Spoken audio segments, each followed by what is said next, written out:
Olá pessoal, aqui é o Everton Marques, autor e narrador do Contos e Causos de Arrepiar. Antes de seguirmos para o mistério de hoje, quero lembrar que todos os links para os meus livros, e-books e coletâneas estão fixados aqui na descrição. Se você aprecia o meu trabalho como escritor, dê uma conferida, seu apoio é fundamental. Agora prepare os seus sentidos. Um bom conto a todos.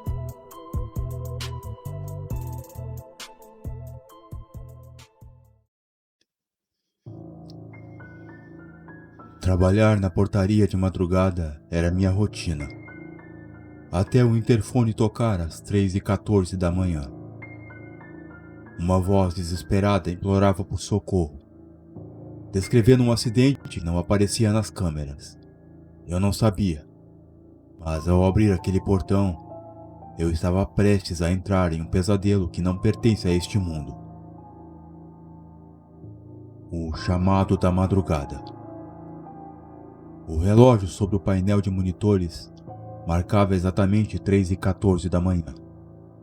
Eu estava no meu posto, na portaria daquele edifício comercial onde trabalho há 10 anos. E para mim, aquele era o horário em que o mundo finalmente parava de girar. Meu café, já forte e amargo demais, fumegava na caneca de plástico ao lado do rádio, que chiava baixinho em alguma estação de notícias esquecida. O prédio era um colosso de concreto e vidro. Eu conhecia cada sombra dos corredores, cada falha na iluminação do estacionamento subterrâneo e, principalmente, aquele silêncio absoluto da madrugada. Observei a imagem granulada no monitor 4, que mostrava a frente do edifício. Tudo parado, apenas a luz do poste balançando lá fora. De repente, o som do interfone cortou o ar como um grito metálico.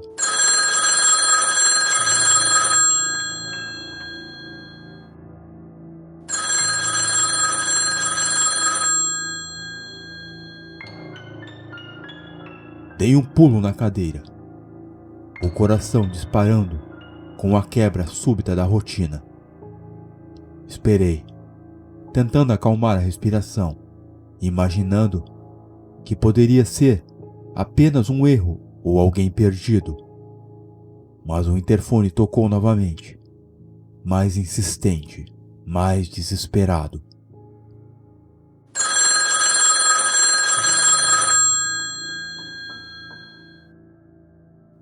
Apertei o botão de comunicação, minha voz saindo um pouco rouca. Portaria?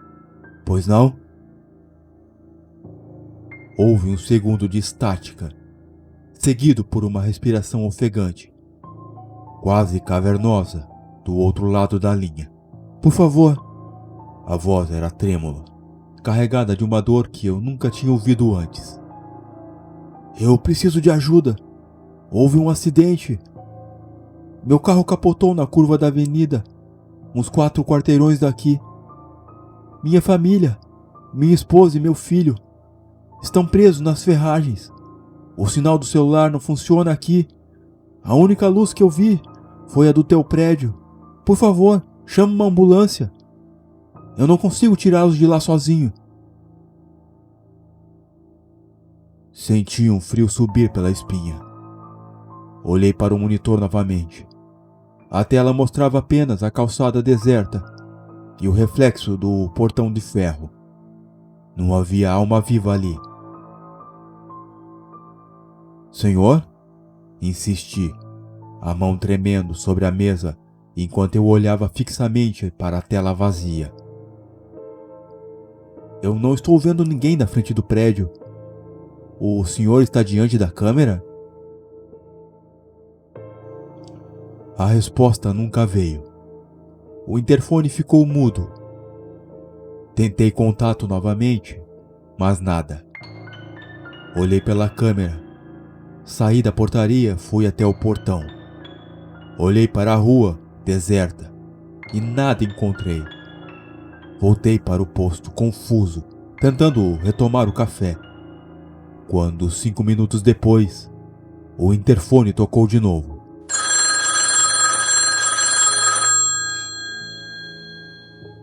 Senhor, você chamou a ambulância?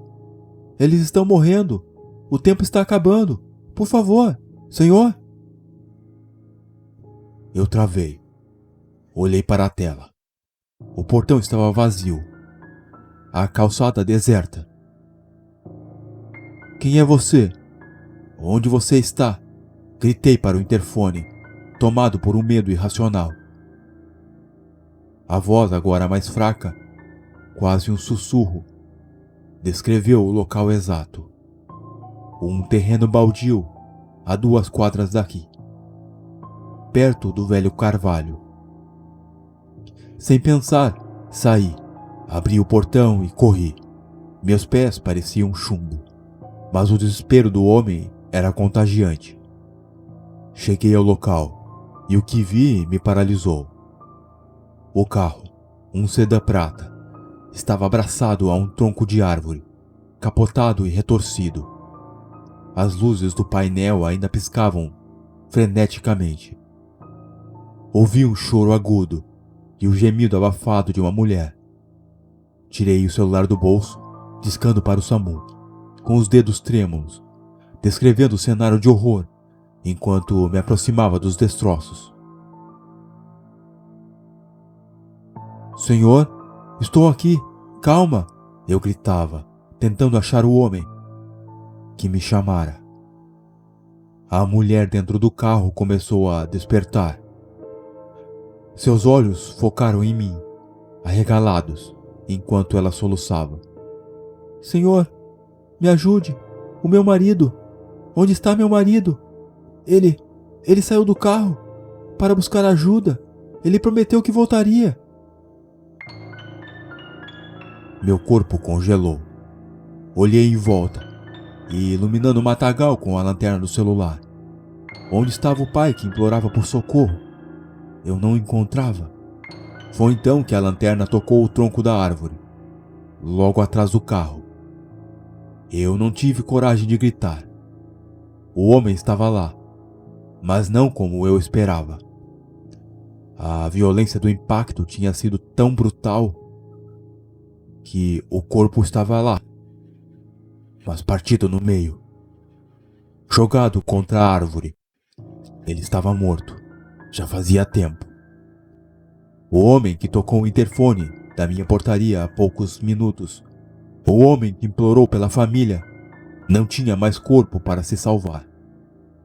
Mas o seu desespero, o seu último ato de amor pela esposa e pelo filho, tinha cruzado a barreira entre o mundo dos vivos e o que quer que viesse depois, apenas para garantir que eles não morressem ali, sozinhos. A sirene do SAMU começou a ecoar na distância,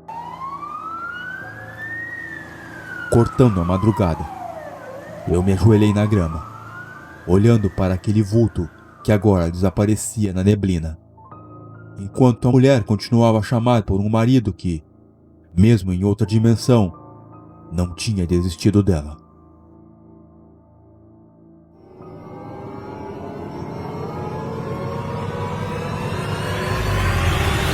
Contos e causos de arrepiar.